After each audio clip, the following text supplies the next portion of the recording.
Oke, jadi hari ini kita bakal bahas OSK, khususnya yang bagian oceanografi. Terus nanti teknisnya ya, biasalah aku jelasin dan kayak yang lalu kalian kalau misalnya bingung langsung nanya aja.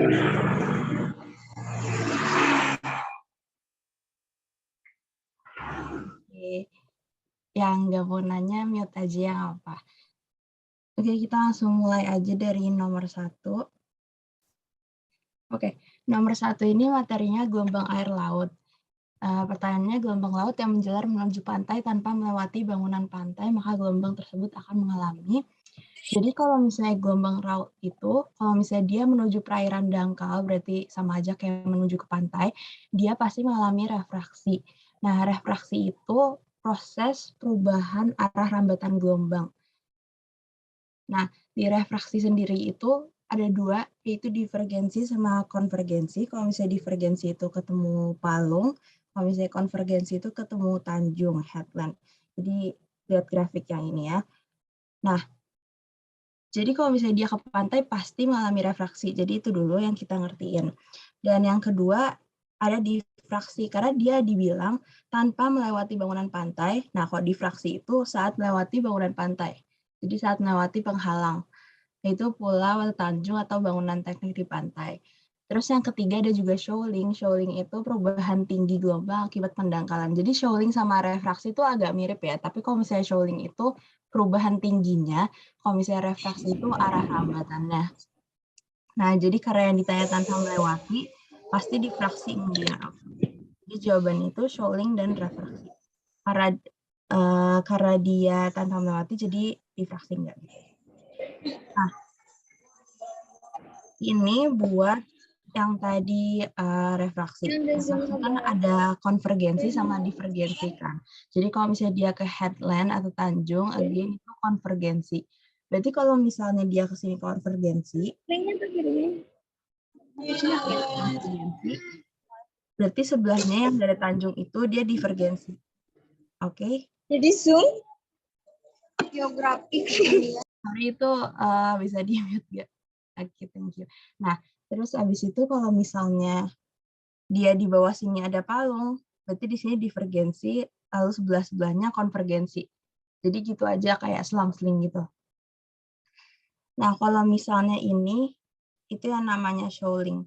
Jadi kan tadi aku bilang shoaling sama refraksi itu sedikit mirip kan, tapi karena refraksi itu perubahan arah rambatannya, shoaling itu perubahan tingginya. Jadi kalau misalnya mendekati perairan dangkal itu, tinggi gelombang itu bakalan bertambah. Jadi ini yang namanya shoaling. Makin landai, makin mendangkal lautnya, berarti tingginya semakin tinggi. Also panjangnya semakin pendek ya kalau misalnya menuju pantai. Soalnya kadang-kadang suka ditanya juga kalau misalnya menuju pantai itu apa yang berubah dari gelombangnya. Berarti kalau misalnya tingginya pasti meninggi, kalau misalnya panjangnya pasti memendek gitu ya.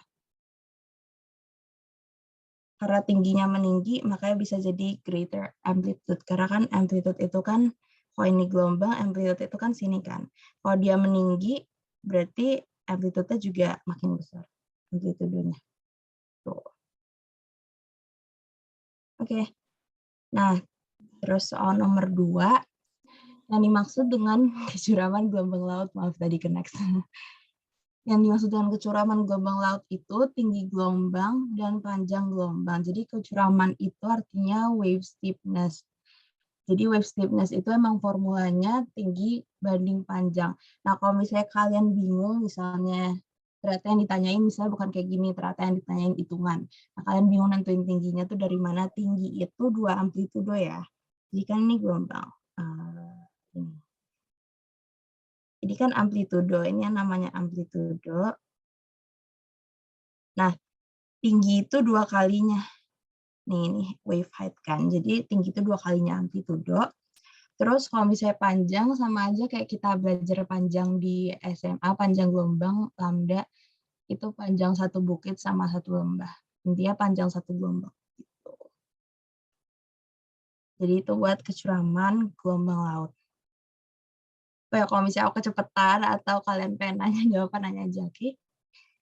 Nah, terus yang ketiga ada materi pasang surut. Ini pertanyaannya, tipe pasang surut semi-diurnal saat dipengaruhi oleh komponen pasut. Jadi kalau misalnya buat menentukan tipe, itu kita pakai rumus namanya bilangan Form-Zahel. Ini rumusnya bilangan Form-Zahel. Aku biasanya nggak ngafalin pakai A-nya sih, K1 plus O1 per M2 per S2. Kalau bisa itu kalian hafal juga, karena nanti pasti kepake sih kayaknya di OSP atau OSN udah dikasih soal-soal yang berhubungan dengan ini.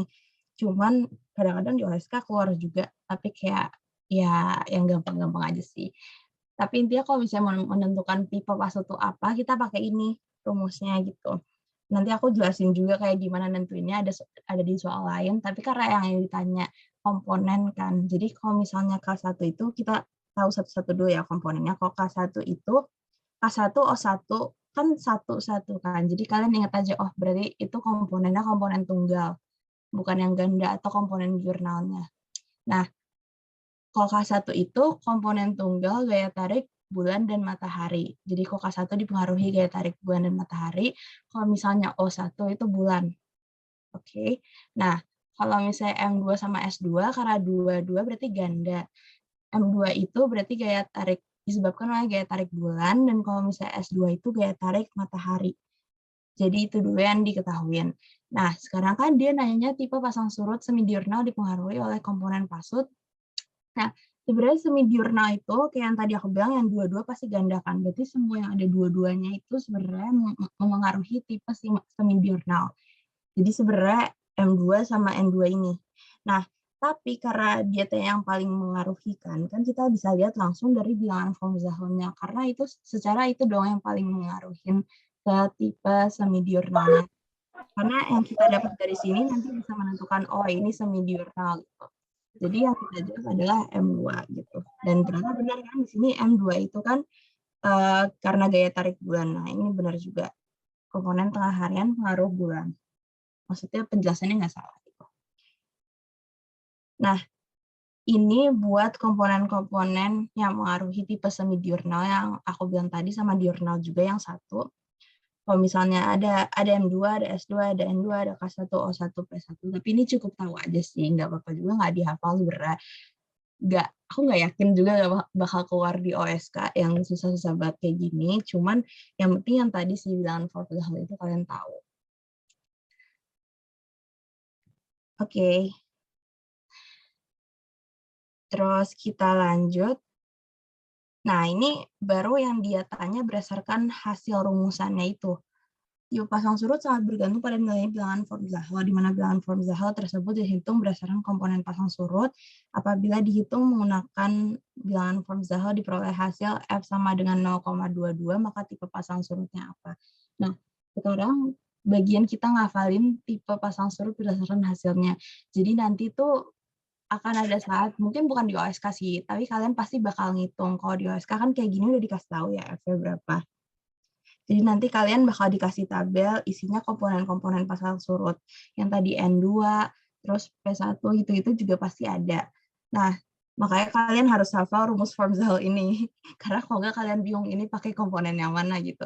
Jadi ingat-ingat K1 O1 per M2 S2.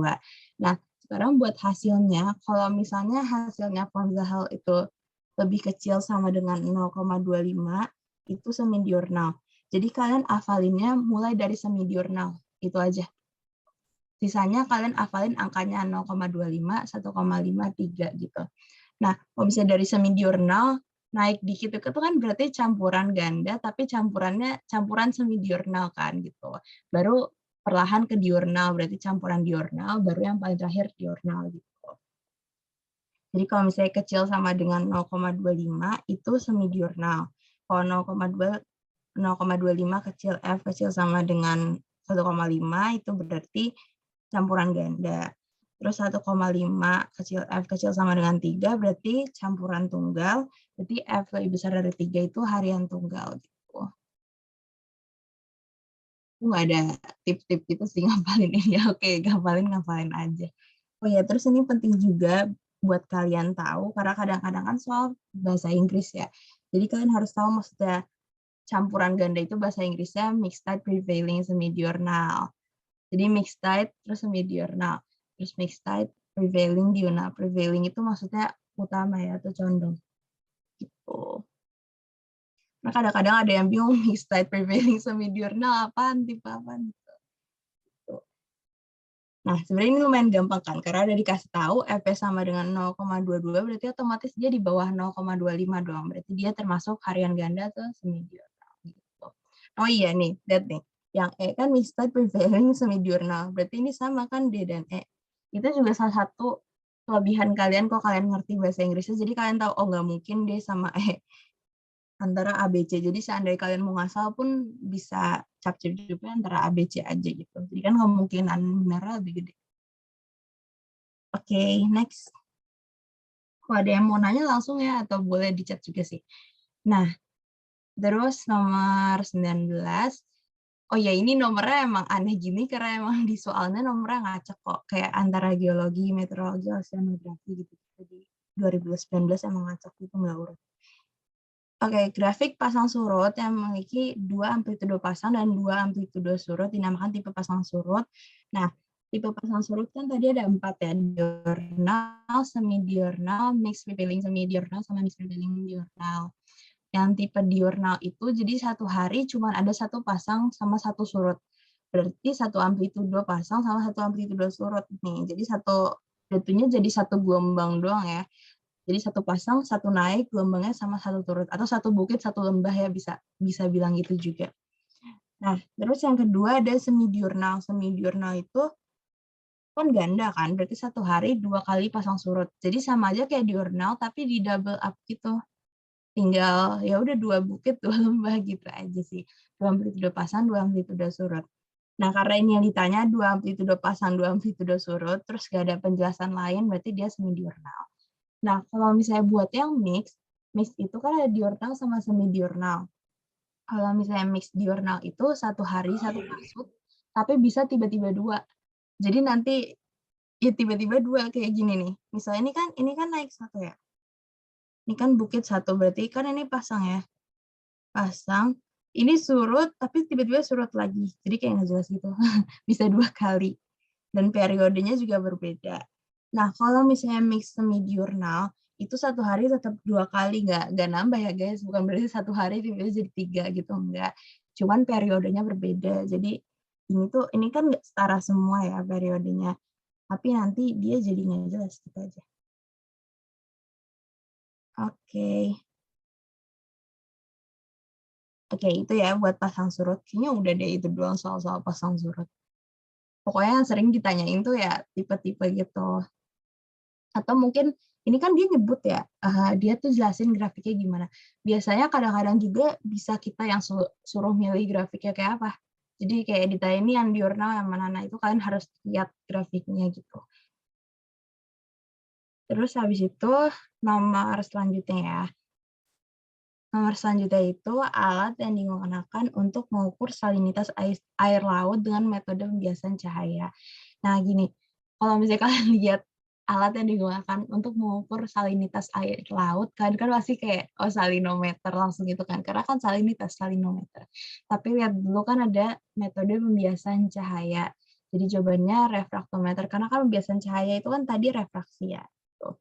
Nah, alat-alat oceanografi yang ada di pilihan ini, yang pertama kan salinometer itu pengukur salinitas air laut, of course. Terus refraktometer itu pengukur salinitas juga, tapi dengan metode pembiasan kan, kayak di soal. Tapi sebenarnya bukan salinitas, dia tuh bisa mengukur ya kadar zat itu. Jadi tetap bisa dong dipakai buat salinitas, karena kan salinitas itu mengukurnya kadar garam. Gitu. Nah, karena dia pembiasan cahaya, dia pakai prinsip hukum Snellius, oke? Jadi kalian ingat ya, karena ini pernah ditanya hukum Snellius itu di mana ya?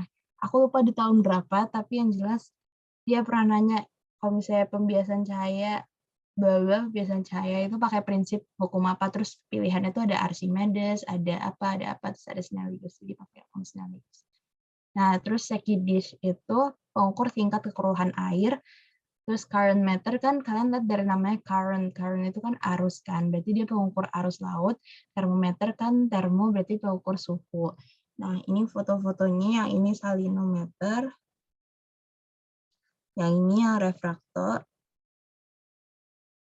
Nah, ini Secchi-Dish Sekidis maksudnya. Kenapa aku salah tulis sekidis ya, guys? Kan disk gitu bentuknya kayak CD gitu. Terus yang ini current meter. Kalian termometer udah pada tahu lah ya.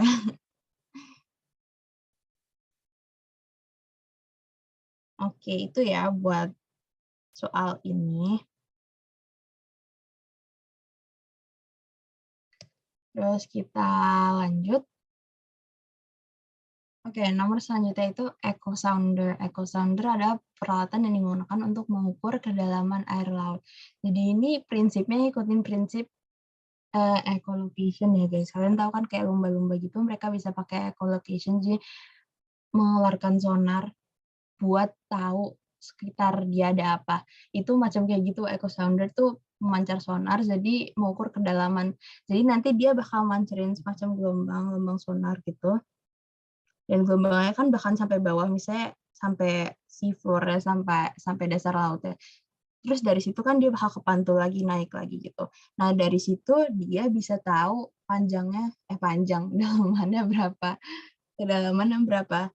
Nah, karena ada 2 kali gitu, berarti kita harus mengukur dulu jaraknya. Jarak itu kan V kan, kecepatan kali waktu, berarti V kali T, tapi karena ada 2 kali, buat tahu kedalamannya berarti dibagi 2 gitu. Itu rumus ada di SMA juga sih, tapi ya nggak pernah keluar juga sih di kemudian, tapi kali aja kan berguna gitu.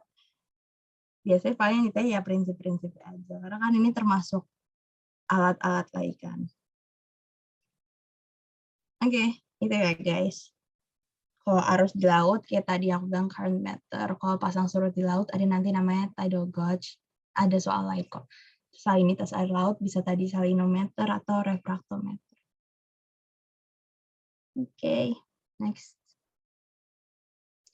Oke, dalam air laut terdapat juga gas yang terlarut. Gas terlarut dengan persentase volume paling besar pada permukaan laut adalah nitrogen ya guys. Jadi sama aja sebenarnya kayak atmosfer, yang paling gede juga nitrogen.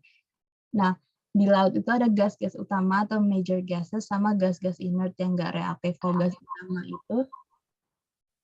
gas utama itu ada N2, O2, sama CO2. Yang paling banyak udah urutannya itu ya, kayak di tabel sebelahnya. Terus gas-gas inert itu nggak reaktif, jadi dia karena dia nggak reaktif berarti otomatis dia dari gas mulia semua, neon, argon, krypton, xenon. Nah, gas itu umumnya masuk ke laut melalui atmosfer, jadi makanya sama aja kan, kayak komposisinya sama aja kayak atmosfer. Cuman ada beberapa rare gas yang hadir karena radioactive decay, jadi dekomposisi radioaktif di dalam sedimen dasar laut. Nah, ini buat gas-gas tadi yang utamanya sama ada tambahan hidrogen sulfida. Yang pertama nitrogen. Nitrogen itu banyak karena ya sama aja kayak atmosfer, tapi dia juga banyaknya bentuknya terikat ya, kayak nitrat atau nitrate. Terus kalau misalnya oksigen, oksigen itu karakteristiknya fun fact-nya aja gitu, di bawah zona eufotik tuh ada zona oksigen minimum. Terus habis itu sumber oksigen selain atmosfer juga fotosintesis.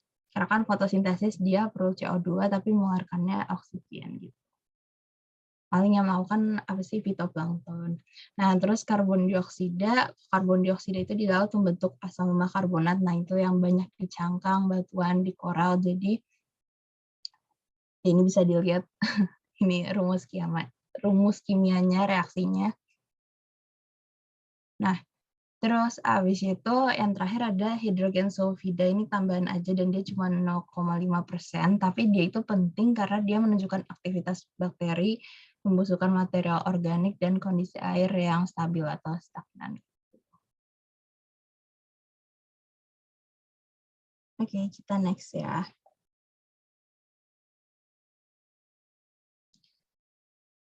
Manakah pernyataan berikut yang salah terkait konsentrasi CO2 dalam air laut? A. Di air laut permukaan, fotosintesis mengurangi CO2 dan menghasilkan O2. Ini benar ya, karena kan kayak yang tadi aku udah bahas, fotosintesis perlu CO2, ngeluarin O2.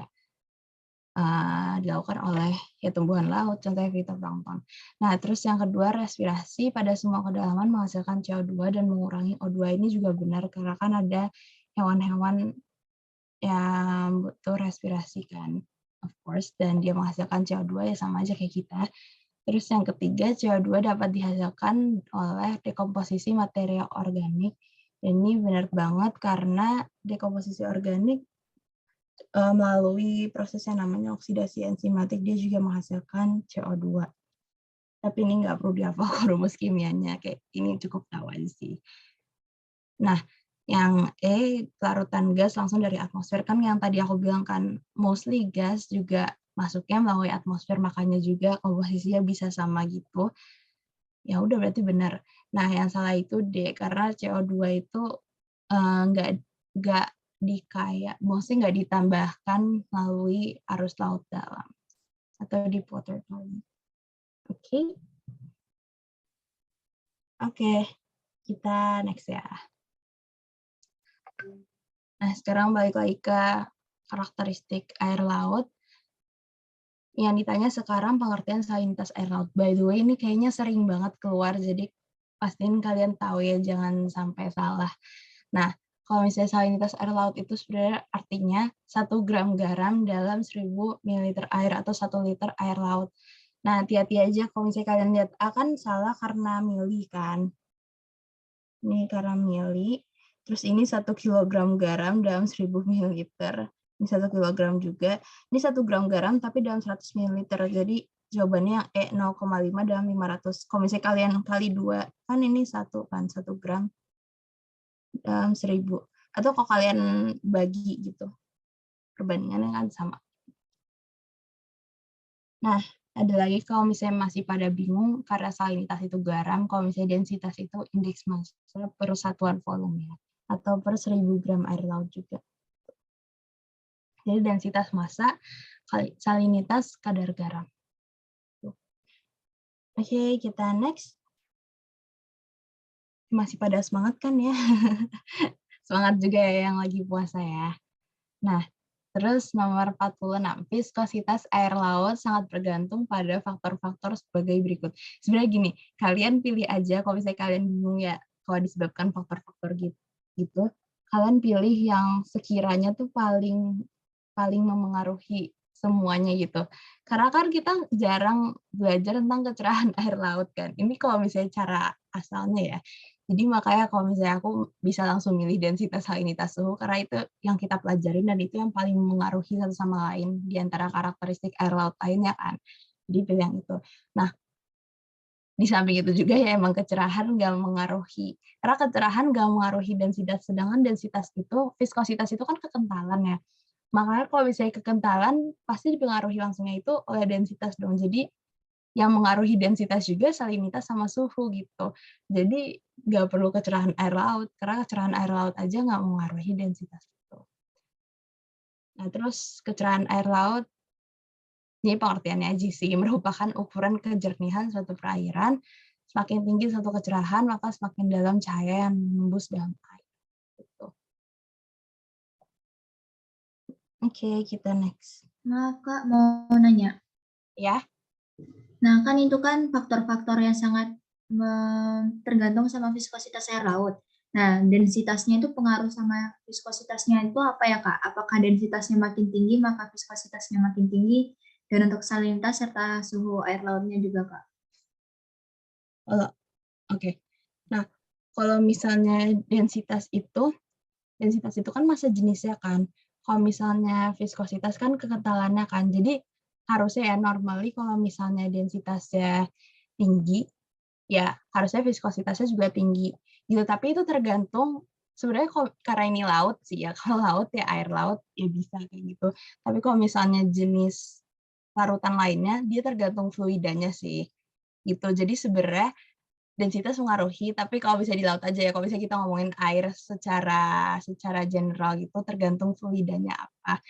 Nah, terus kalau misalnya hubungan densitas sendiri sama salinitas sama suhu, ya densitas dipengaruhi salinitas sama suhu sebentar. Ini harus buka PPT lama. Ada di PPT aku yang sebelumnya yang ada juga sih di YouTube. Sekalian aja aku share screen maksudnya.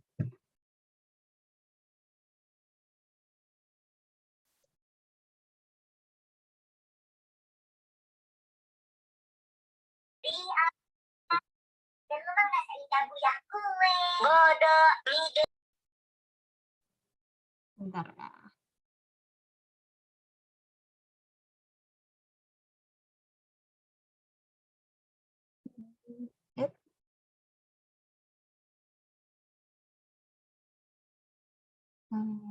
Densitas. Nih, densitas aku share screen aja ya, bentar. Enak lihatnya. Ini dia. Nih, ini di PPT lamaku, jadi kalian jangan bingungin dari mana. Ini kok ada di Drive LS, jadi kalau kalian mau lihat PPT secara full, ini isinya karakteristik sama biologi laut, kalian bisa lihat di situ. Nah, densitas itu kan ditentukan oleh salinitas, temperatur, dan tekanan. Tekanan itu kedalaman. Nah, terus habis itu berdasarkan kedalaman, jadi kan semakin dalam kan tekanan semakin besar. Nah, densitas meningkat dengan meningkatnya salinitas. Jadi kalau misalnya kadar garamnya meningkat, ini kita pakai logik aja biar kalian makin paham. Misalnya kadar garam meningkat, kalian bayangin kalian ada gelas air, terus kalian isi garam setengahnya gitu kan. Kan pasti kadar garamnya meningkat dong, kan kalian tambahin garam. Berarti dengan kayak gitu, padatannya ada makin banyak di situ, berarti densitasnya meningkat. Oke? Karena densitas kan massanya dibanding volumenya gitu. Nah, terus habis itu densitas meningkat juga seiring meningkatnya tekanan atau kedalaman jadi semakin dalam. Terus seiring dengan turunnya temperatur. Nah, kalian bayangin kalau misalnya temperatur, kalian bayangin kayak gini. Misalnya aku masukin 1 kilogram gula dalam 1 liter air gitu kan. Berarti kan densitasnya tinggi ya. Nah, tapi kalau misalnya aku bekuin, itu makin tinggi lagi densitasnya kan. Kalau misalnya aku lelehin, densitasnya pasti berkurang karena gulanya kan leleh, jadi volume juga, bukan jadi massa lagi gitu. Jadi kalau turun temperatur, densitasnya meningkat. Kalau naik temperatur, justru densitasnya menurun. Gitu. Yang tadi nanya, oke nggak? Atau masih bingung? Oke, Kak. Makasih ya. Oke. Kita balik ke PPT tadi ya, bentar. Agak pindah-pindah.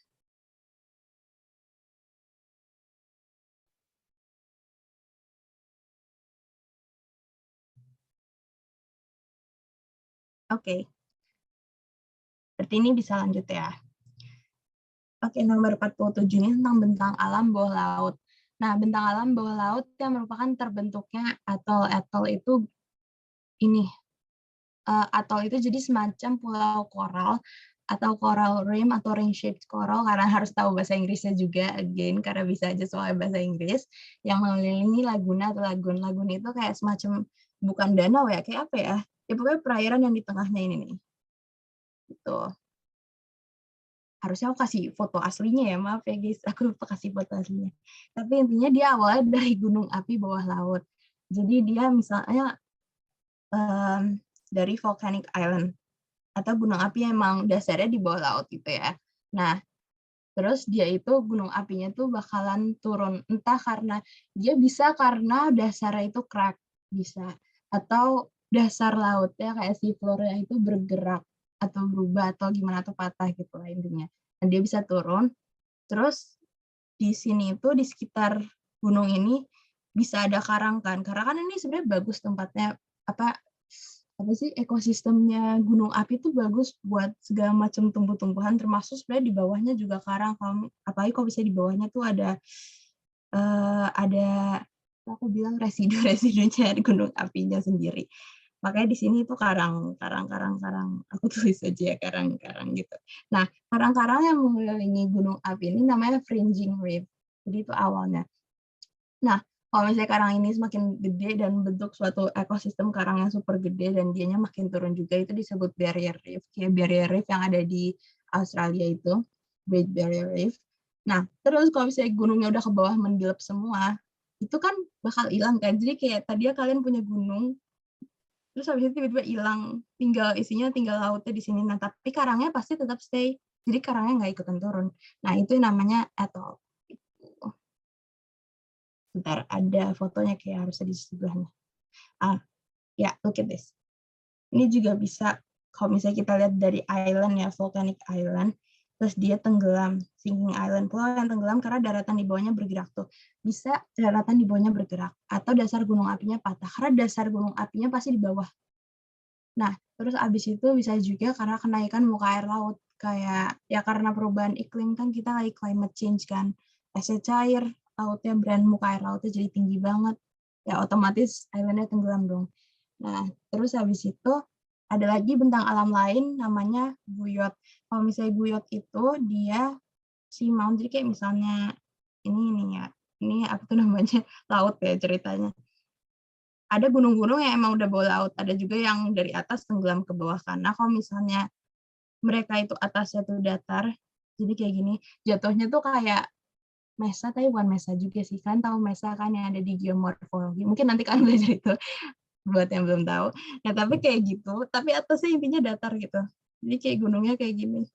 Nah, itu namanya guyot. Oke, jadi flat with flat top.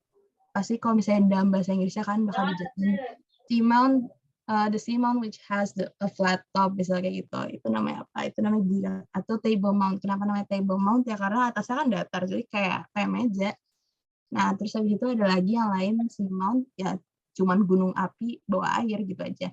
Nah, terus kalau misalnya buat yang tadi atolnya itu, ini kan sinking island-nya itu kan. Dan di sini barrier reef-nya yang tadi aku bilang. Kenapa namanya barrier reef? Kan harus tahu ya, barrier itu artinya kan penghalang, kayak apa sih, kayak bahasa Indonesia kayak penghalang, ya kayak yang menghalangi sesuatu. Ya ini kan dia kayak mengelilingi si sinking island-nya itu kan. Jadi itu namanya barrier reef. Terus baru jadi atol ketika tengahnya udah kosong.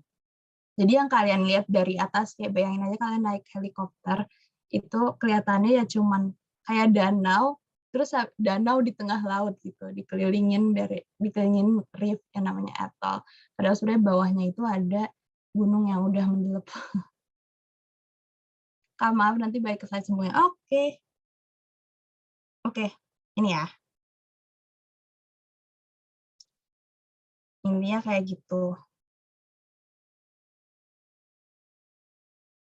Terus kalau misalnya kalian bingung, misalnya ada pertanyaan bentang alam lain, setidaknya kalian tahu bentang alamnya itu apa. Jadi kalian bisa bayangin apa yang kira-kira masuk akal gitu. Karena yang atol ini aja semuanya yang lain nggak ada yang masuk akal menurut aku jawabannya. Jadi ya tuh. Oke, nggak apa-apa. Kan kalau misalnya mau balik ke slide sebelumnya juga kayak gitu aja ya bilang ya. Oke, next ya. Tuh kan balik lagi ke pengertian. Indeks jumlah padatan yang terlarut dalam 1000 gram air laut disebut sebagai densitas air laut. Oke, jadi salinitas tadi kan 1 gram garam, kadar garam dalam 1000 ml. Kalau misalnya ini densitas air laut. Betulnya densitas itu tadi ada ya di PPT sebelumnya, tapi densitas itu terus sama dengan M per V atau massa jenis, sama aja. Loh, kok nggak ketulis? Oke, dan massa per volume. Nah, tapi karena di sini dia bilangnya sama aja sih sebenarnya, dari dalam 1000 gram air laut itu kan sama aja kayak 1000 ml kan, jadi sama aja. Terus suhu air laut itu derajat panas air laut, terus habis itu tekanan air laut, gaya dibanding luas kan F per A, which tekanan itu semakin ke dalam, ingat ya, semakin ke dalam berarti semakin besar. Terus habis itu kadar garam, salinitas. Jadi kadar garam sama salinitas sama. Tuh, kok kalian tahu kayak gitu kan, setidaknya kok kalian bingung, bisa kalian langsung, oh A sama C nggak mungkin, berarti antara B, D, E, A, C. Suhu kan kalian tahu, suhu kan derajat panas, berarti suhu nggak mungkin juga. Antara densitas sama tekanannya, udah kalaupun kalian nggak bingung yang mana, setidaknya ngasalnya ada 50% benar. Gitu. Oke, next ya. Nilai salinitas di perairan laut berdasarkan posisi atau letak lokasi pengukuran akan berbeda. Salinitas di lokasi pengukuran pada garis bintang kecil yang punya nilai ini hati-hati. Oke, ini super hati-hati karena kadang-kadang dia minta dibandingin juga.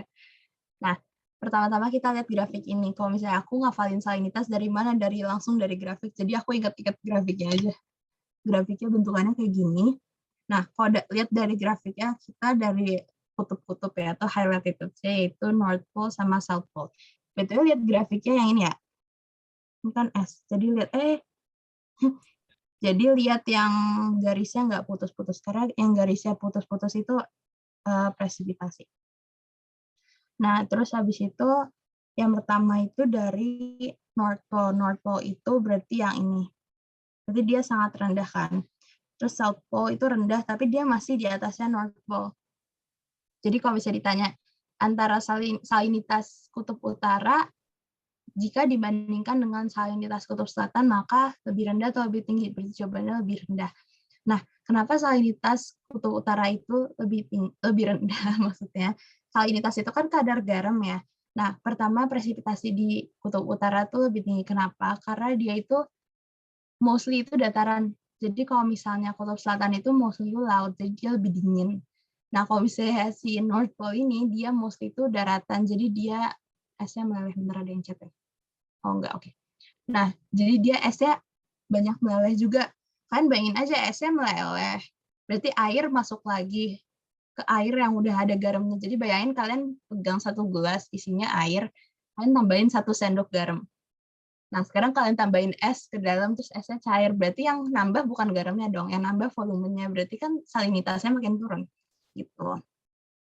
Nah, terus habis itu kita ke, ada yang nanya ya? Oke, terus habis itu kita ke mid latitude. Itu kan lintang tengah ya. Jadi ini aku pakai bahasa Inggris juga biar kalian terbiasa. Mid latitude seperti lintang tengah. Nah, itu tinggi. Kalau mid latitude itu tinggi karena dia lumayan dingin. Terus habis itu ya udah gitu aja sih, dan evaporasi presipitasinya nggak banyak, dan mereka kan musiman juga. Nah, yang kita ekuator itu rendah, tetapi nggak serendah North Pole sama South Pole juga. Kita rendah itu karena kita banyak ininya, banyak presipitasinya kan kita hujan kan, tapi nggak bisa ngalahin es-es yang ada di North Pole sama South Pole gitu. Jadi kalau misalnya dibandingin, jadi kalau kalian harus hati-hati ya, karena kan di sini pertanyaannya salinitas di garis lintang kecil, berarti di kita itu salinitas kecil. Tapi kalau ditanya salinitas di garis lintang kecil dibandingkan dengan salinitas di kutub, berarti jawabannya lebih tinggi, gitu, lebih besar.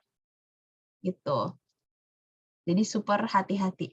Kadang-kadang juga ditanya misalnya apa ya, ya itu sih, itu paling sering, soalnya itu pernah, dan itu orang-orang pada ketrik di situ karena emang kecil kan, tapi kan kalau dibandingin, lihat nih, kan dia di sini sedangkan kutub di sini, ingat-ingat aja gitu. Lintang kecil ekuator, lintang tinggi kutub, benar kan ekuator 0 kan, jadi high latitude itu lintang tinggi. Jadi kalau high latitude itu kayak 60 ke 90 derajat, berarti yang kutub-kutub. Kalau misalnya low latitude itu ekuator 0, mid latitude berarti sedang, lintang sedang. Udah benar kok. Oke, masih ada yang bingung salinitas, biasanya banyak nih yang nanya salinitas. Kemarin yang abis tutor aku aja ada yang nanya di tele. Kalau ada yang nanya juga boleh ya, nanti kalau misalnya malu di sini, nanti ke telegram aku aja. Nah, terus next night temperature. Jadi selain salinitas ada temperatur juga yang kadang-kadang ditanya. Kalau misalnya temperatur, lihat ini. Yang ini yang putus-putus tapi aku sambungin jadinya. Tapi lihat yang itu ya. Nah, kalau misalnya temperatur itu, North Pole sama South Pole pasti sama-sama rendah kan. Tapi rendahan yang mana?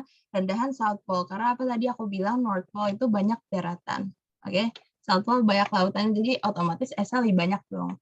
Dan esnya banyak cair di North Pole, jadi dia masih lebih panas. Ya nggak panas juga ya, maksudnya panasnya panas beku, cuman lebih panas daripada South Pole gitu. Nah, kalau misalnya grafiknya temperatur nih gampang diinfolinnya gini doang sih. Jadi kalau misalnya mid latitude dia lumayan lah ya, moderate gitu, lumayan dingin, enak. Kalau kita kan panas banget, jadi kita tinggi gitu temperaturnya. Jadi kalau ditanya ukuran temperatur air laut pada posisi garis lintang kecil, mulai dinilai berarti temperatur besar kan, langsung aja kayak yang tadi yang saya tuh yang bilang, Ray bilang, dia kan udah tahu kan, oh lintang kecil tuh berarti ekuator. Oh berarti kita kan temperatur besar kan panas. Gitu. Terus abis itu hati-hati, ini nggak tahu kenapa tiba-tiba dia masukin salinitas, padahal kan yang ditanya temperatur ya, jadi jawabnya temperatur. Gitu. Udah kehabisan ide dia buat bikin jawaban lainnya. Nah, terus next kita ke alat oceanografi lagi. Alat oceanografi lagi ini tidal gauge. Nih, aku bilang kan tadi kalau misalnya kalian bisa ngerti dari Inggrisnya itu pasti membantu. Jadi kalau misalnya aku aja dulu yang aku nggak tahu apa-apa, aku tinggal lihat, oh tidal. Tidal itu kan dari kata tide. Tide itu pasang surut. Berarti buat mengukur pasang surut gitu. Oh, arus kan current kan, tadi aku bilang berarti current meter. Terus viskositas gampang karena nyambungnya viskometer, salinitas juga sama, salinometer. Densitas itu ada yang bilang density meter, cuman ada yang bilang juga dia harus dari ngukur salinometer sama termometer gitu. Jadi dia ngitungnya dari salinitas dan suhu gitu. By the way, ini ya gambarnya tidal gauge. Oke, gitu ya guys. Oh, waktu dulu tuh juga ada yang pernah, maybe bakal dibahas ya, soalnya kan OSK tahun-tahun sebelumnya bakal dibahas semua insya Allah.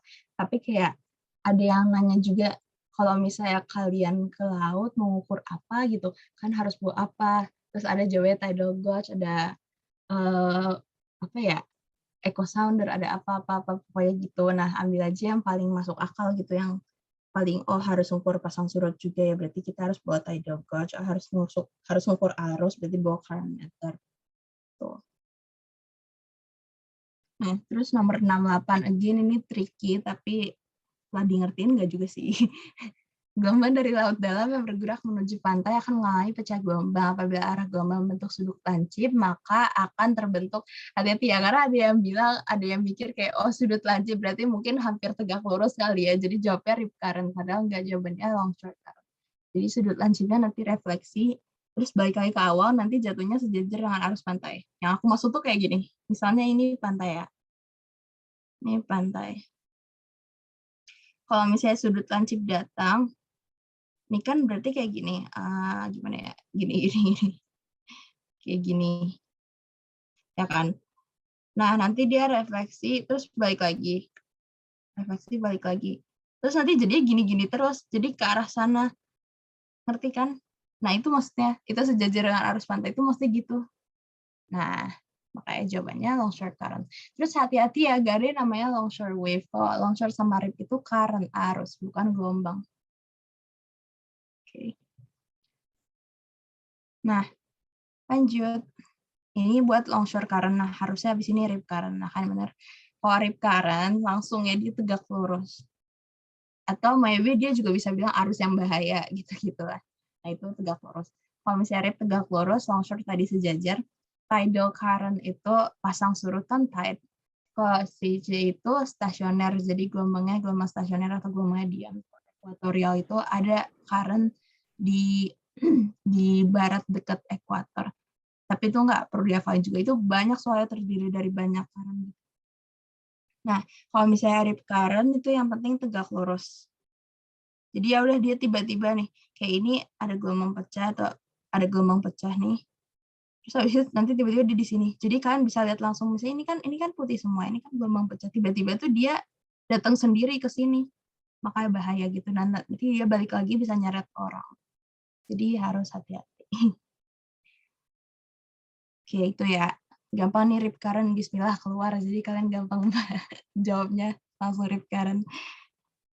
Next, kalau misalnya gelombang suara di laut dapat menjalar dalam berbagai kedalaman. Semakin dalam, maka gelombang suara tersebut akan semakin kecepatannya semakin kecil. Nah, sebenarnya tuh aku juga bingung ini, karena kan nanti di bawah dia naik lagi. Cuman kita anggap aja ini dari atas ya, kita anggap aja kita starting point-nya dari atas, jadi dia nanya semakin dalam, berarti otomatis semakin kecil, tapi nanti dia itu bakal kena thermocline. Kalau misalnya udah kena thermocline itu kan 200 sampai 1000 meter kan, jadi udah sampai kena 1000 meter, harusnya dia balik lagi naik gitu. Mungkin kalau misalnya dilanjutin soalnya kayak misalnya semakin dalam, atau setelah thermocline, maka kecepatan gelombangnya bakal gimana, berarti nanti kalian jawabnya semakin besar ya. Tapi kalau normal gini aja ditanyainnya, jawab aja semakin kecil. Oke. Terus nomor 84. Fenomena thermocline permanen sering teramati di khatulistiwa. Jadi thermocline permanen ini thermocline yang nggak dipengaruhi oleh seasonal and diurnal changes. Jadi ada thermocline musiman kan. Nah, thermocline musiman yang di atas itu juga bisa mengaruhi thermocline bawahnya, tapi karena kita nggak ada musim-musiman, jadi kita permanen gitu aja. Nah, kalau misalnya thermocline kutub, by the way, ini kutub ya. Itu dia lurus aja. Ya ya dia B aja gitu, nggak berubah. Tapi intinya kalau misalnya permanen thermocline dari kita itu pokoknya nggak dipengaruhin sama seasonal thermocline yang ada di atasnya, dan kita juga nggak ada seasonal thermocline, jadi kayak gitu. Sebenarnya ini aku agak bingung sih, karena ini juga nggak kayaknya jarang keluar deh jadi jenis thermocline yang sampai permanen gini. Cuman insya Allah kalaupun keluar semoga aja sama ya, jadi kalian langsung tahu apa tuh istilah tuh. Nah terus lanjut, ini dia. Jadi ini kalau misalnya seasonal changes, kalau misalnya kayak seasonal misalnya di mid latitude gitu, thermocline-nya dia itu bakal berubah-ubah, makanya bukan permanen. Kan permanen kan tetap kan. Jadi of course bukan dia gitu. Nih, tiba-tiba tuh kalau misalnya di summer itu thermal mix layer-nya cuma dikit. Kalau misalnya winter mix layer-nya yang panjang justru kayak gitu. Nah, ini low latitude, mid latitude. Ini kan seasonal. Terus high latitude yang nggak jelas, emang cuma lurus doang. Oke. Terus ini yang tadi kita udah bahas ya, grafik perbandingan antara temperatur air laut dengan kedalaman. Intinya kalau thermocline tuh makin turun makin kecil. Nah, berarti karena di sini yang ditanya perubahan suhu, berarti kan termo kan, udah kalian udah tahu dari situ termo, terus gak ada lain-lainnya, berarti thermocline gitu. Jadi dia mengalami perubahan drastis. Dan beda thermocline. Ya? Ada yang mau nanya? Enggak ya? Oke. Nah, kalau misalnya thermocline itu semakin ke bawah dia semakin dinginnya, berarti temperaturnya semakin kecil. Tuh. Oke, next. Nah, kalau misalnya ini yang ditanya salinitas. Kalau salinitas itu makin besar tambah kedalaman, berarti dinamakan halo, karena halo itu kan garam, halocline. Nanti kalau misalnya kalian ditanya antara suhu sama salinitas, berarti termohalin. Ada lagi nanti namanya densitas. Kalau misalnya densitas itu kan meningkat seiring kedalaman ya. Densitas nanti namanya pycnocline. Ada di PPT aku yang lalu juga. Kalau misalnya termohalin itu siklus yang berdasarkan termo kan suhu kan, terus halin salinitasnya. Itu aja sih sebenarnya. Pernah ditanya di mana ya? Kayak ada deh soal, aku juga ingat ada soalnya, tapi aku lupa di mana itu.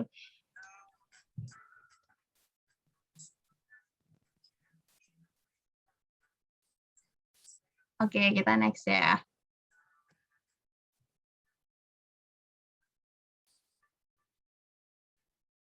Pada fenomena termokline, lapisan teratas disebut lapisan campuran. Surface layer itu mixed layer, jadi maksudnya campuran itu apa? Jadi dia kayak di temperaturnya masih nggak menentu karena dipengaruhi oleh pengadukan angin dan insolasi lokal yang waktu udah aku jelasin juga ya by the way di PPT lama. Intinya dia masih terpengaruhi panasnya matahari, insolasi lokal berdasarkan lintangnya, sama pengadukan angin juga karena ada angin kan. Jadi dia kayak ya bayangin aja maksudnya gimana, kayak surface layer atau kayak bagian atas permukaan laut itu yang mereka temperaturnya jadi nggak menentu gitu karena masih ada pengaruh dari angin. Nah, terus begitu thermocline itu sekitar 200 sampai 1000. Terus temperatur menurun seiring dengan bertambahnya kedalaman, terus zona dalam baru yang relatif homogen, maksudnya kayak relatif sama-sama aja temperaturnya karena perubahannya sangat lambat gitu. Jadi yang paling atas namanya mixed layer atau campuran.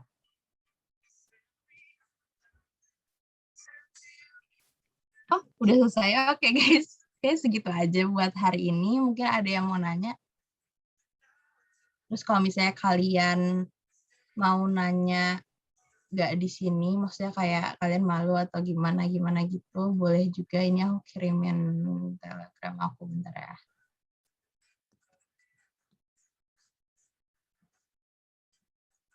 Ada kuis gak, Kak? Jujur aku tuh pengen bikin kayak yang waktu itu kan. Waktu itu kan aku juga bikin kuis kan, cuman gak sempet, maaf ya teman-teman. Mungkin nanti kalau misalnya ada minggu depan atau gimana, nanti aku bisa kirim lewat kakak-kakak les juga kok. Itu Telegram aku ya, jadi kalau misalnya mau nanya bisa langsung tanya aja. Oke guys. Oh ya kalau misalnya mau nanya juga kayak tips-tips KSN gitu juga boleh. Oke. Oh ya udah ganti jadi OSN ya. Oke. Di sesi besok adakan kuis bismillah. Oke, guys jangan lupa isi feedback-nya ya. Makasih teman-teman. Jangan lupa isi feedback-nya dulu baru leave.